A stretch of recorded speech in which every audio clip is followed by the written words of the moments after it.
Browns roster spots left in play. This is from Jack Duffin from the Orange and Brown Report. So he's got running back 3, Felton versus a free agent. Wide receiver, Goodwin against an illness. And again, blood clot in the lungs and legs. You just don't know what's going to happen there. He says likely Darden if he's out. Guard 4, Forbes against others. And safety 4, Bell versus Hickman. My question to you, Brad, is when we're talking about third and fourth, the battles for the roster, is this roster that high in terms of how good it is that there are very few questions about how you're going to make the 53-man work?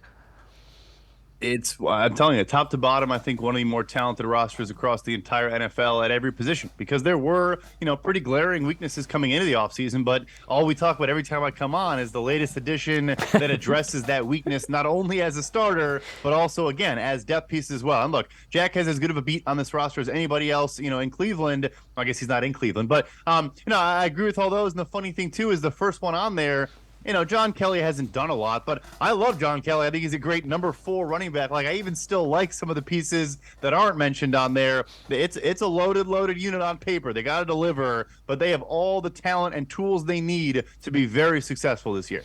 Yeah, you bring up Kelly, so Kelly and Felton are guys that are in their 3rd year, maybe even their 4th year.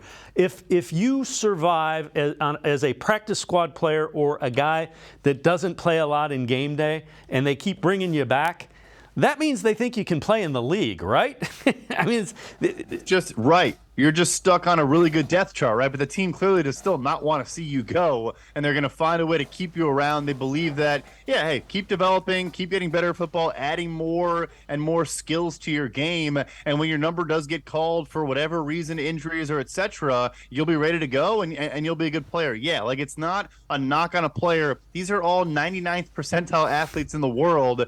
They could be good football players. They're just stuck behind elite football players, and I think that is the case for a handful of these names.